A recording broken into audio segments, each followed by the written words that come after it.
Assalamualaikum warahmatullahi wabarakatuh. Anak-anak, hari ini kita akan belajar tema 7, indahnya keragaman di negeriku. Subtema 1, keragaman suku, bangsa, dan agama di negeriku. Pembelajaran 1, 2,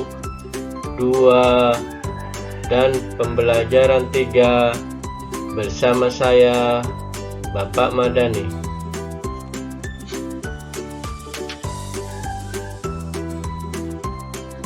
Sebelum belajar, mari kita berdoa dulu. Berdoa dalam hati, berdoa mulai. Berdoa selesai.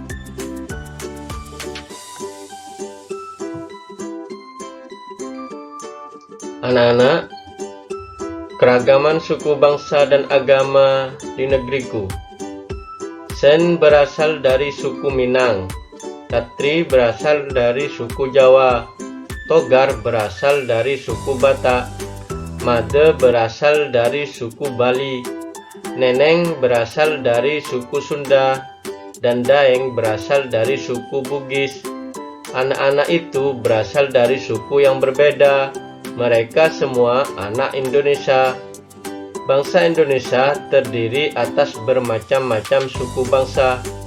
Mengapa bangsa kita memiliki keragaman suku bangsa?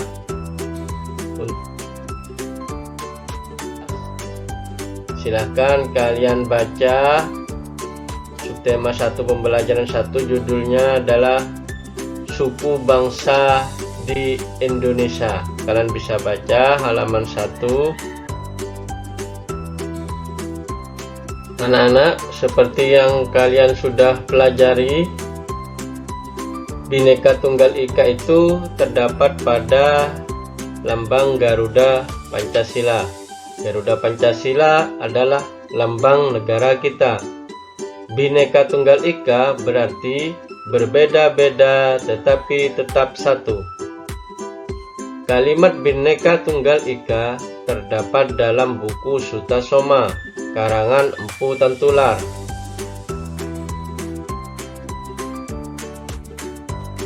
Mari kita menggali pengetahuan dari teks bacaan suku bangsa Indonesia. Suku bangsa Indonesia terdiri dari berbagai macam. Salah satunya suku Melayu, suku Batak, suku Dayak, suku Papua, dan masih banyak lagi.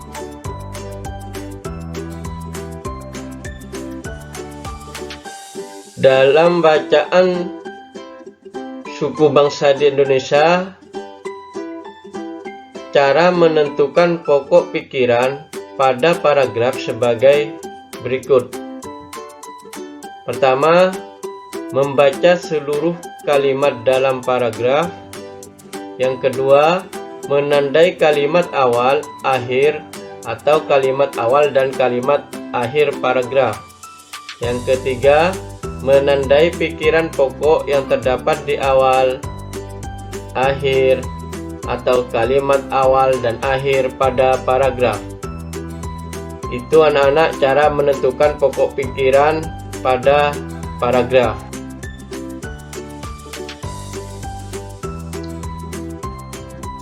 Perbedaan kebiasaan dan cara hidup.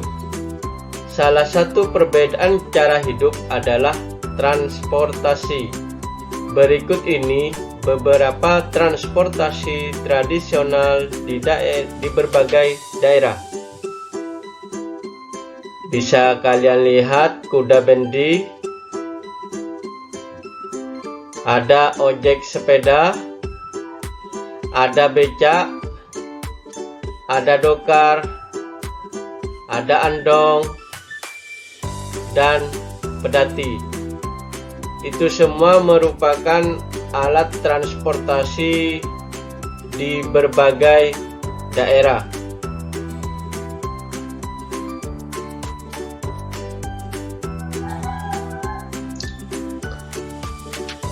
Coba anak-anak lakukan kegiatan-kegiatan sederhana berikut. Dorong meja belajarmu pelan-pelan hingga bergeser sedikit, lalu tarik ke posisi semula. Yang kedua, angkat tas sekolahmu, lalu letakkan lagi ke posisi semula. Yang ketiga, ambil selembar kertas tak terpakai, lalu lipat atau remaslah kertas tersebut.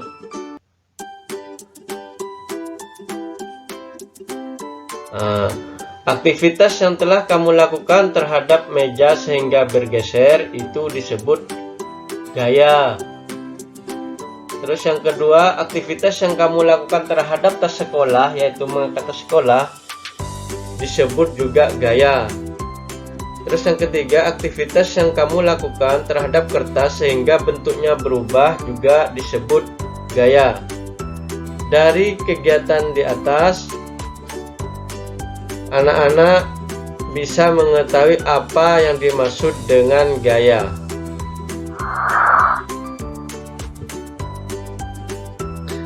Ya, apa yang dimaksud dengan gaya?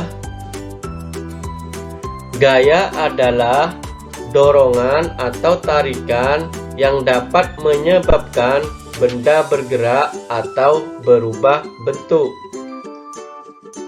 Anak-anak, mari kita mengenal macam-macam gaya. Yang pertama, pengertian gaya. Tarikan atau dorongan yang menyebabkan benda bergerak disebut gaya. Namun, tidak selamanya gaya dapat menyebabkan benda bergerak. Gaya tidak dapat dilihat. Kita hanya dapat melihat akibat atau pengaruh adanya gaya pada suatu benda. Kalian bisa lihat ketiga gambar di bawahnya. Gaya mempunyai pengaruh terhadap benda. Macam-macam gaya. Gaya dorong, gaya listrik, gaya magnet, gaya gravitasi, gaya otot. Itu merupakan macam-macam gaya. Ayo kita membaca. Silakan anak-anak baca buku siswa halaman 8 tentang seni gerabah di Indonesia.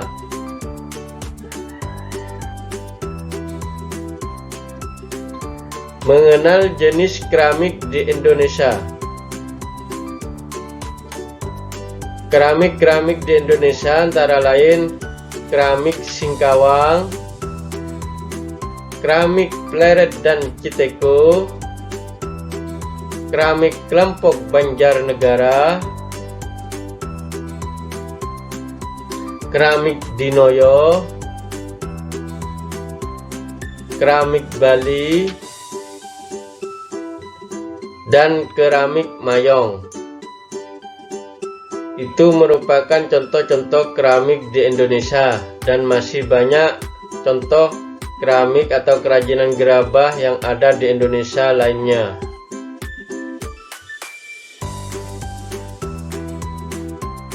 Anak-anak, pasti kalian mengenal lagu-lagu daerah yang ada di Indonesia. Setiap suku bangsa di Indonesia memiliki beragam-ragam lagu daerah. Misalnya, burung tantina dari Maluku, apuse dari Papua, kicir-kicir dari Betawi, bungung jumpa dari Aceh, ampar-ampar pisang dari Kalimantan Selatan, ilir-ilir dari Jawa Tengah, bubuy bulan dari Sunda, dan angin memiri dari Makassar. Dan masih banyak lagi judul lagu daerah Indonesia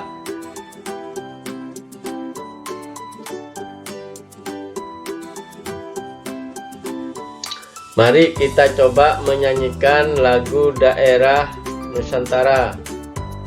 Nyanyikan lagu Apuse dengan penuh percaya diri. Perhatikan nada tinggi rendahnya. Kalian bisa lihat dan nyanyikan nanti lagu Apuse dari Papua. Kalau saya contohkan lagunya, kalian juga pasti sudah tahu. Apuse kokondao yarabe sorendoreri uflenso baninema baki pase arafabye aswara kwar arafabye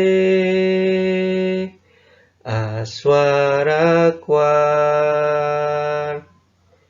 Itu sedikit tentang lagu Apuse. Bisa kalian tulis dan hafalkan nanti di buku catatan kalian.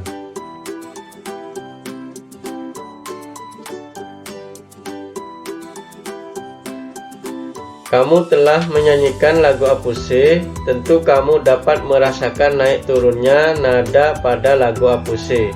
Pada bagian mana lagu dinyanyikan pada nada tinggi?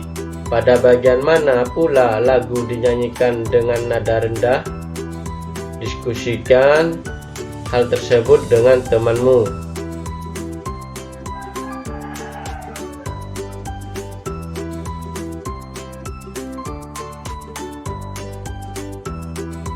Pemanfaatan gaya otot.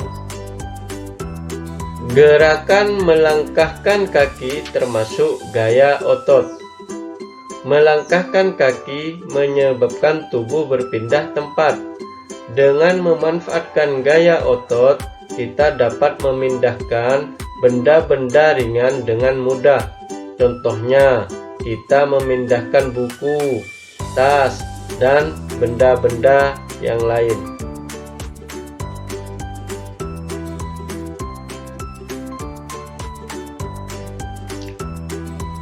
Menghormati keragaman suku bangsa.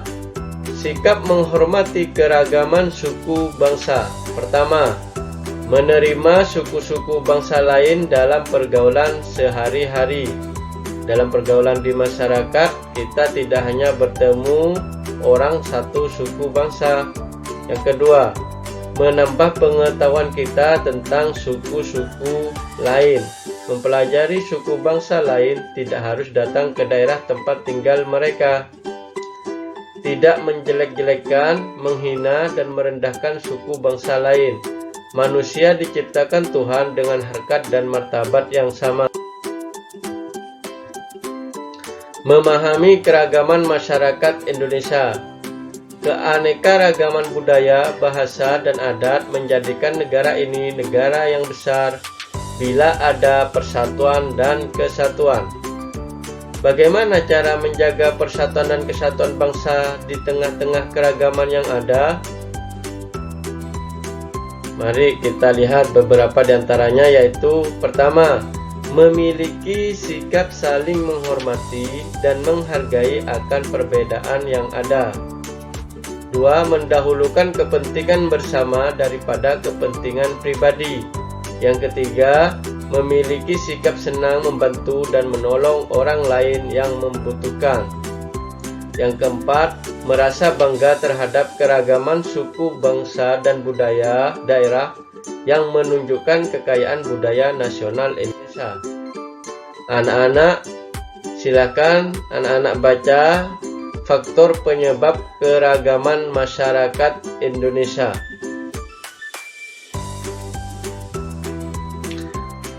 Dari bacaan tersebut dapat kita simpulkan faktor penyebab keragaman masyarakat Indonesia.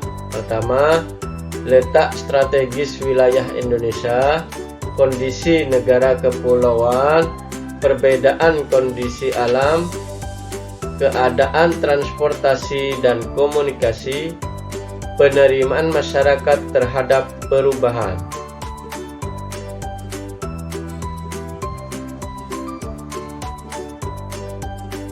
Anak-anak, di buku siswa juga ada tabel suku bangsa di Indonesia.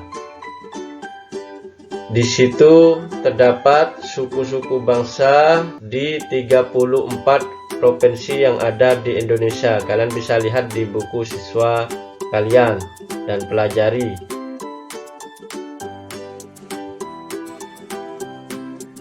Kita sudah sampai pada kesimpulan pembelajaran hari ini. Silahkan kalian nanti baca kesimpulan pembelajaran hari ini. Ada 5.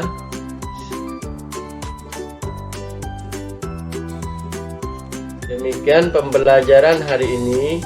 Semoga bermanfaat. Tetap semangat belajar dan tetap patuhi protokol kesehatan. Terima kasih. Wassalamualaikum warahmatullahi wabarakatuh.